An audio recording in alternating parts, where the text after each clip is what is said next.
لا إله إلا الله محمد رسول الله. Warahmatullahi wabarakatuh.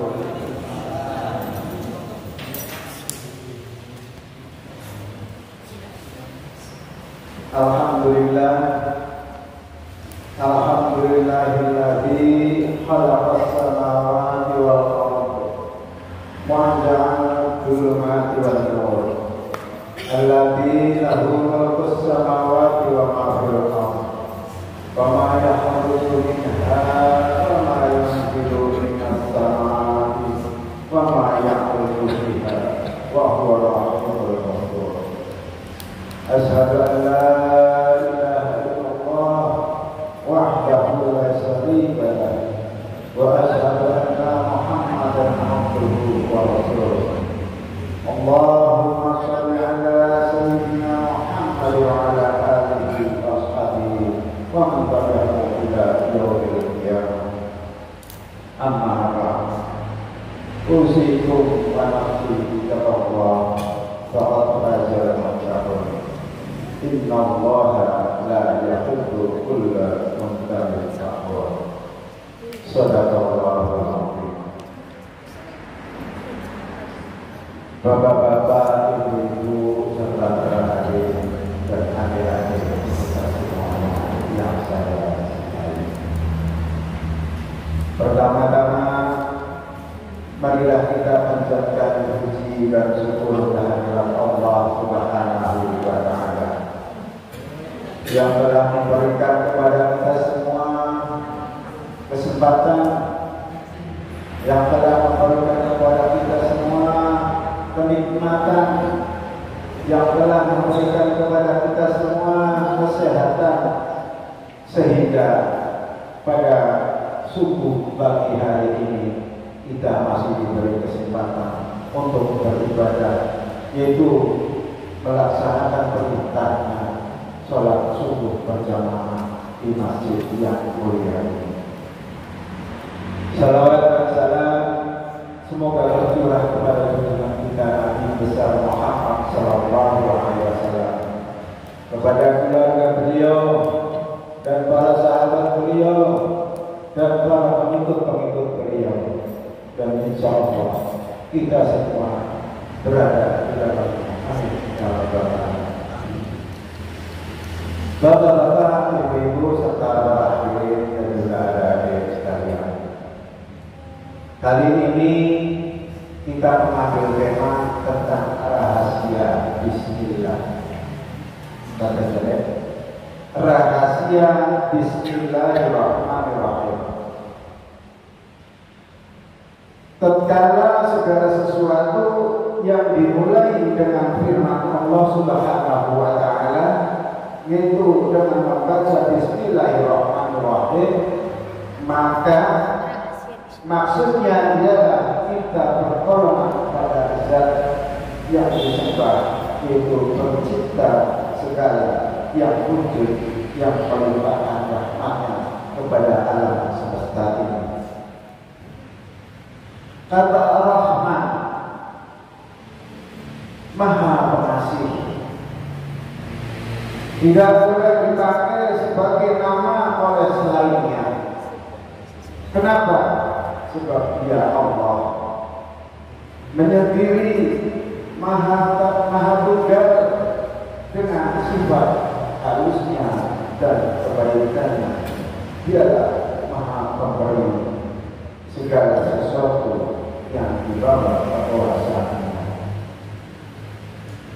Dalam Bismillahirrahmanirrahim ini terkandung rahasia yang menakjubkan.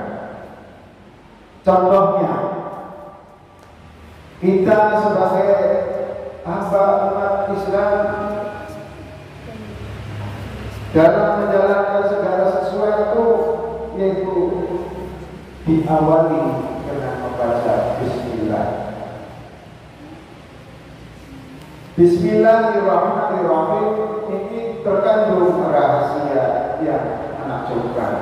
Lantaran setiap urusan yang disertai dengan membaca Bismillahirrahmanirrahim semua terjamin keberhasilannya, terjamin segala urusannya sampai pada tujuan yang dia maksud. Sungguh banyak sekali keterangan-keterangan yang menyebutkan keagungan Bismillahirrahmanirrahim. Keterangan itu sebagai mutawatir, tidak diragukan lagi kebenarannya, dan sebagian adalah hasil dari ijtihad. Kami mengumpamakan dunia ini disertai kewaspadaan terhadap apa yang keluar dari lingkaran keyakinannya. Datang dari Rasulullah Sallallahu Alaihi Wasallam, kullu amrin la yubda'u bihi bismillahirrahmanirrahim wa huwa al-haq. Semua urusan yang tidak dimulai dengan bacaan Bismillahirrahmanirrahim adalah buntu. Semua urusan yang tidak dimulai dengan membaca Bismillahirrahmanirrahim adalah buntu. Kenapa?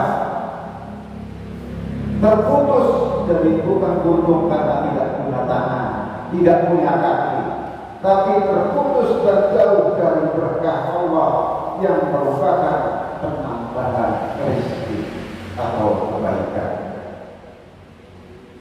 Jadi tolong bapak-bapak, ibu-ibu, anak-anak sekalian, kalau kita hendak melakukan segala sesuatu atau kita akan berpergian, kita naik kendaraan, kita mau bekerja, Bismillah jangan ditinggalkan. Sebab Bismillahirrahmanirrahim ini kaitannya kita langsung berhubungan dengan Allah Subhanahu wa Ta'ala. Ibnu Abbas radhiyallahu anhu mengatakan, aku pernah mendengar dari Rasulullah Sallallahu Alaihi Wasallam, khairun nasi wa khairun man yamshi ala wajhi al-ardi al-ma'mur.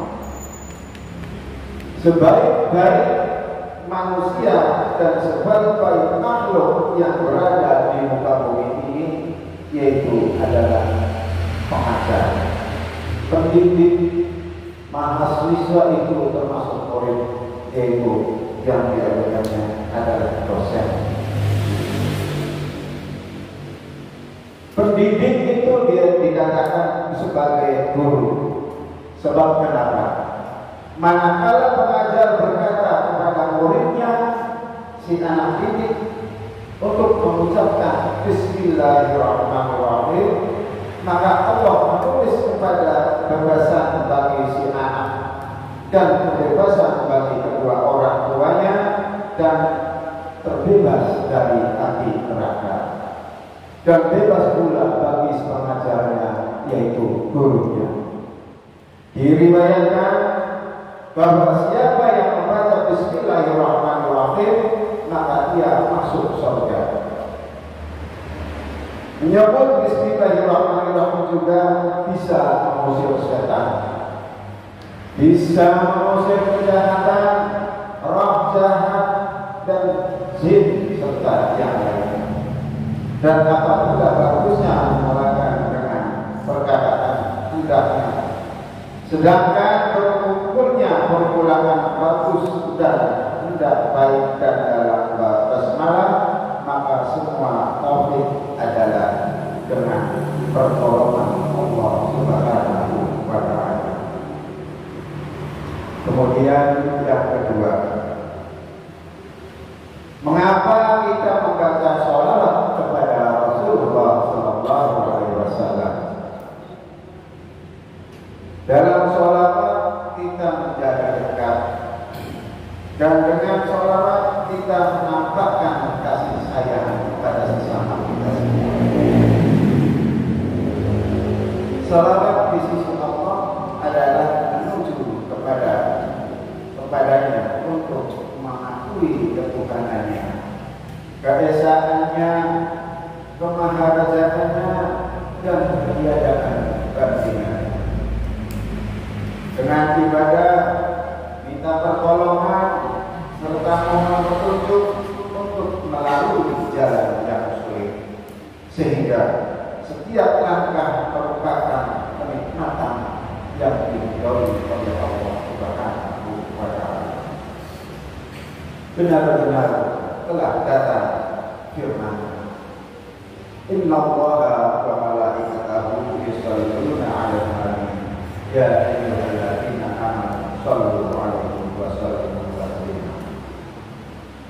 Sesungguhnya Allah dan malaikatnya mengucapkan shalawat kepada Nabi Muhammad SAW.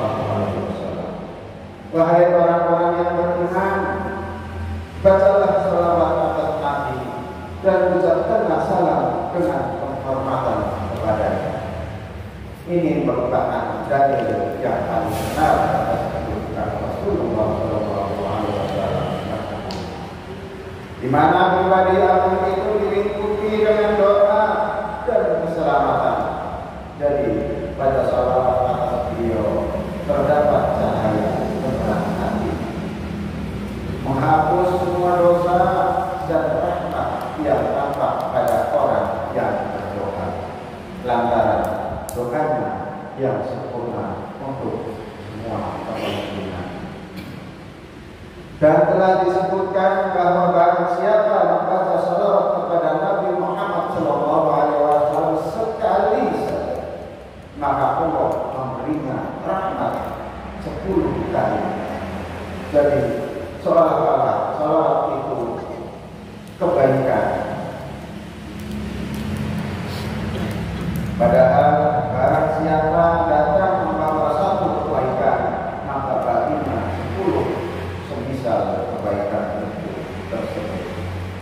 Benar-benar ternyata sesudah melalui percobaan bahwa sholawat kepada Rasulullah SAW yang agung bisa menarik kebaikan, melepaskan, melapangkan dada, membangkitkan harapan, mendekatkan memerdekakan yang jauh, mempermudah kesulitan, serta tampak bercahaya yang membawa anda membacakan salawat tersebut. Hadirin bapak-bapak, ibu-ibu serta adik-adik sekalian, diriwayatkan bahwa ada seorang ibu yang mempunyai anak seorang laki-laki. Seorang ibu mempunyai seorang anak yang suka bermaksiat. Si ibu selalu mengajak anaknya untuk kembali kepada kebaikan, tetapi si anak tidak menghiraukannya, sehingga pada akhirnya ia meninggal, itu mati dalam keadaan bermaksiat. Kesedihan melingkupi sang ibu, tetapi kemudian ia bermimpi dalam tidurnya melihat anaknya dalam keadaan mulia, diliputi kesenangan dan dikelilingi kenikmatan ketika sang ibu bertanya. Si anak kemudian menjawab, sesungguhnya ada seseorang laki-laki yang mengetahui tentang dosa. Lalu ia minta ampun kepada Tuhannya dan berbuat kepada Allah Ta'ala. Kemudian ia membaca ayat-ayat Al-Quranul Karim, mengucapkan salawat kepada Rasulullah SAW yang agung 20 kali. Maka berkat bacaan sholawat itu bisa menarik 20 orang yang diampuni oleh Allah Subhanahu wa Ta'ala. Dan yang ada dan saya adalah salah satu orang yang ternyata dia 20 orang tersebut. Sesudah orang itu berdoa dan dikabulkan doanya, sesungguhnya maksiat itu adalah kaitannya dengan ampunan Allah. Salawat atas Nabi bukanlah dimaksudkan sebagai sarana untuk mendapatkan ampunan sesudah melakukan tindakan-tindakan buruk. tetapi maksudnya adalah kembali kepada Allah, mempersiapkan diri setelah mengakui dosa-dosanya untuk mohon ampun kepada Allah Subhanahu wa Ta'ala. Salawat atas Nabi merupakan hubungan yang mengikat terhadap hati yang yakin. Pencipta dan dapatlah rahmatnya dengan anugerah ampunannya dan keridhoannya. Oleh karena itu, orang mukmin yang benar imannya dalam membacakan sholawat atas Sayyidina Muhammad Shallallahu Alaihi Wasallam haruslah menghadirkan hatinya penuh konsentrasi. Jadi tidak asal mengucapkan Allah, tetapi hatinya kita tertuju kepada Rasulullah Shallallahu Alaihi Wasallam yang mengeluarkan dari kegelapan, yaitu kesesatan menuju ke cahaya yang terang, lalu dia menuju kepada Allah Zat yang mengadakan kalau meminta pertolongan padanya dan harapan kekuatan sesudah berpulang dari membaca sholawat atas Nabi Sallallahu Alaihi Wasallam. Bapak-bapak, ibu-ibu serta hadirin rahimahullah.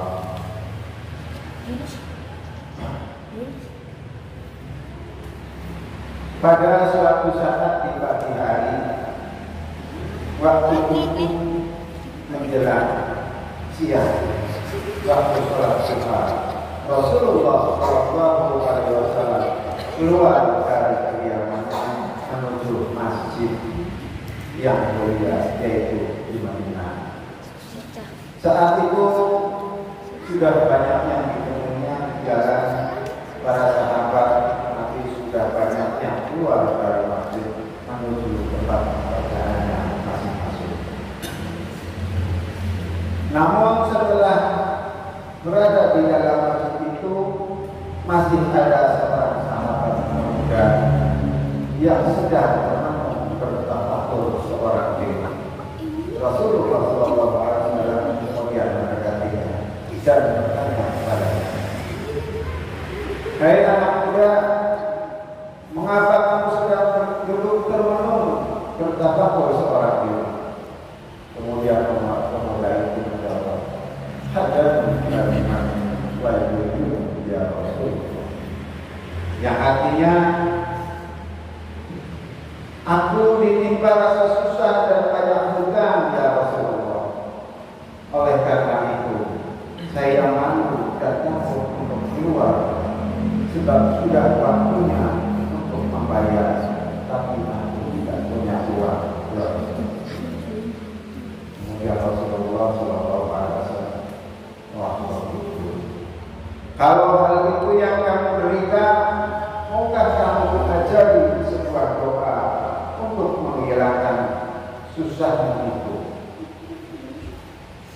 Si pemuda tersebut sangat berbeda.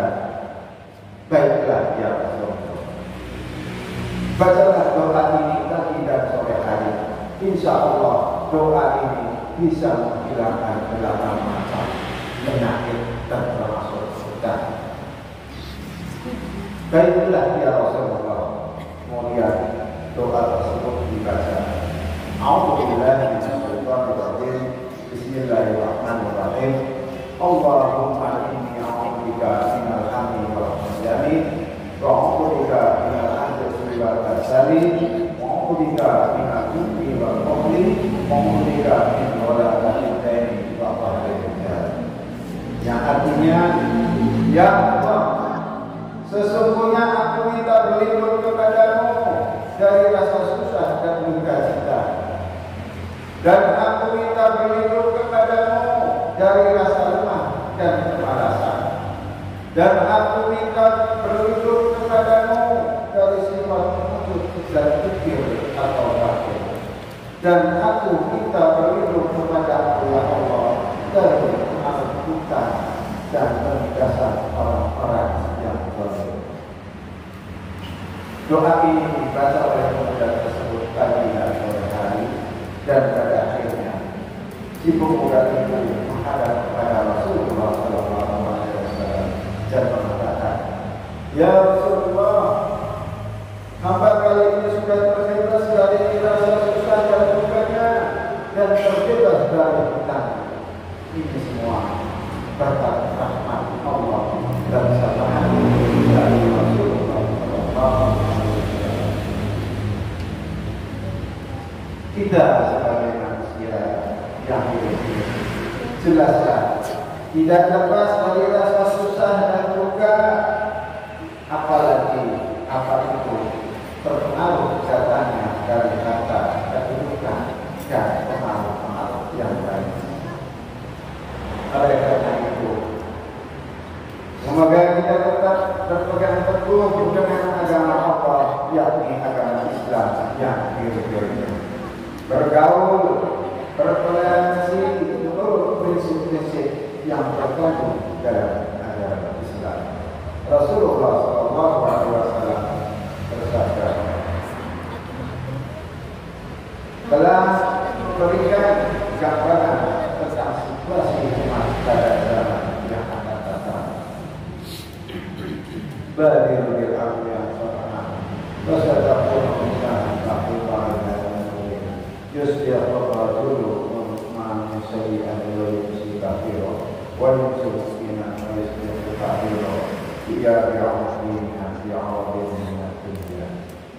Yang artinya, bersegeralah kamu sekalian untuk melakukan amal yang baik, sebab nanti akan datang sesuatu pada saat itu, akan muncullah berbagai macam fitnah, bagaikan suasana malam hari yang gelap gulita, sehingga keadaan malam itu menyebabkan seluruh manusia sama kebingungan dalam hal percayaan, yakni akidah. Padahal ada orang yang pagi harinya masih menjadi orang mukmin, tetapi sore harinya dia sudah menjadi kafir. Dan ada pula orang yang sore harinya masih menjadi mukmin, tetapi pagi harinya dia sudah menjadi kafir dan dia menjual agamanya dengan harta dunia, yakni yang demikian itu tidak artinya di sisi Allah Subhanahu wa Ta'ala. Mungkin itu saja yang dapat saya sampaikan untuk menutup khotbah ini. Mari kita sama-sama menghadap Allah dengan membaca tasyahud. Asyhadu an la